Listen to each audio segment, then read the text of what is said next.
இங்கே இருக்காங்க இல்லையா, Vivekananda college Namakkal ladies college, அதுதான் இந்தியாவோட எந்த காலேஜ் இது?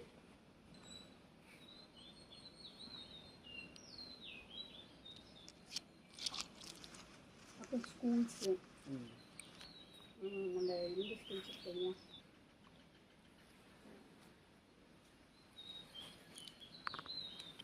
உங்களோட அடுத்த ஜென்ரேஷன் நீங்கள் எந்த அக்ரி பார்ட்டில் போனது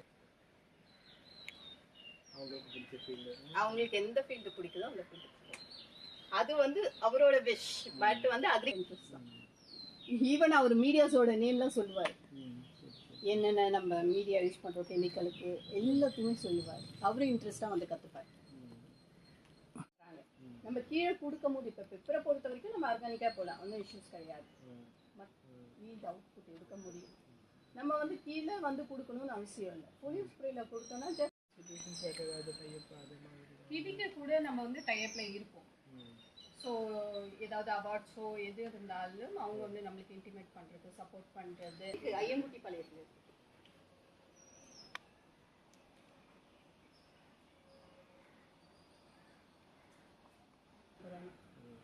கோவா எல்லாமே நம்ம பண்ணுறது எல்லாமே கொஞ்சம் சொல்லி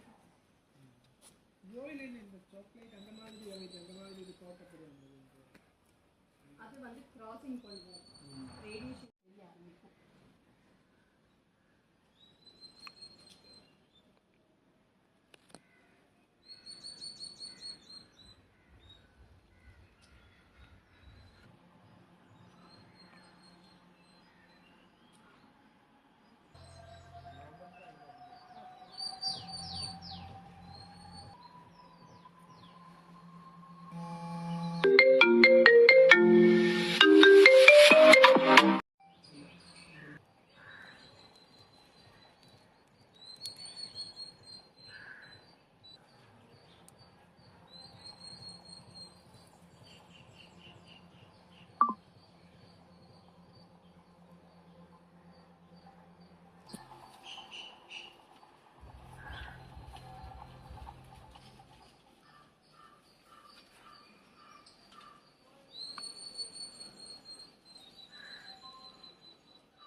வணக்கம், நான் டாக்டர் ஸ்ரீலக்ஷ்மி.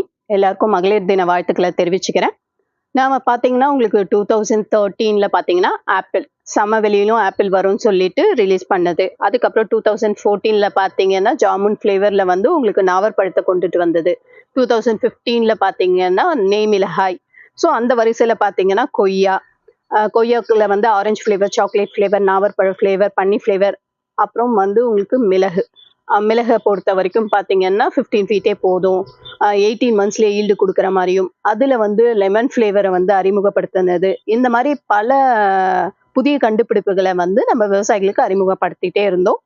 இந்த மகளிர் தினத்தில் பார்த்தீங்கன்னா இப்போ நிறைய பெண்கள் வந்து எல்லா துறையிலையுமே வந்து சாதிச்சிட்டு இருக்காங்க. அவங்க இல்லாத துறைன்னு சொல்லிட்டு எந்த ஒரு துறையுமே இல்லை. எல்லா துறையிலையுமே நல்லா வந்து ஆண்களுக்கு வந்து மேலாகவே வந்து அவங்க சாதனை பண்ணிட்டு இருக்காங்க.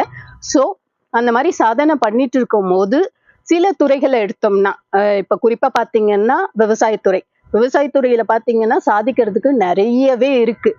அந்த துறைகள்ல வந்து சாதிக்கிறதுக்கு வந்து நம்மளுக்கு முயற்சியும் நம்மள ப்ராப்பரா கைட் பண்ற ஒரு நபரும் இருந்தாலே போதும். இப்போ எல்லாமே வந்து புதிய கண்டுபிடிப்புகளை வந்து நம்ம கண்டுபிடிச்சு வெளியிடும் போது வந்து அது வந்து விவசாயிகளோட பொருளாதாரத்தையும் உயர்த்துது. அது மட்டும் இல்லாம அவங்களுக்கு தேவையான எல்லாத்தையும் சாட்டிஸ்ஃபேக்ஷனும் பண்ணுது.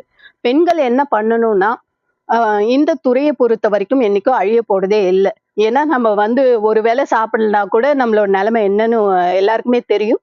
ஸோ சாப்பாடு வந்து எவ்வளோக்கு எவ்வளோ முக்கியமோ அதே மாதிரி விவசாயமும் ரொம்ப ரொம்ப முக்கியம். நாட்டை காப்பாத்துற ஆர்மி வந்து எப்படி வந்து ஒரு நாட்டுக்கு முக்கியமோ, எப்படி ஒரு கண்ணோ, அதே மாதிரிதான் விவசாயமும். விவசாயம் இல்லைன்னா ஒண்ணுமே பண்ண முடியாது, உலகத்துல நம்ம வாழவே முடியாது.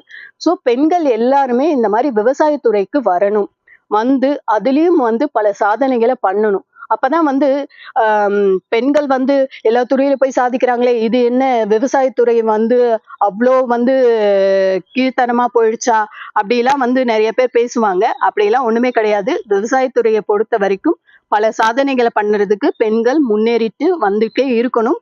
நிறைய பெண்கள் வந்துட்டு இருக்கீங்க. இன்னமும் உங்களுக்கு பல தடைக்கற்கள் இருக்கலாம். அந்த தடைக்கற்கள்லாம் உடைச்சிட்டு இந்த துறையில வந்து நிறைய சாதிக்கணும். சாதிச்சாதான் நம்மளோட நாட்டுக்கும் பெருமை, நமக்கும் பெருமை. ஸோ இந்த துறையில வந்து நிறைய பெண்கள் கண்டிப்பா வரணும்.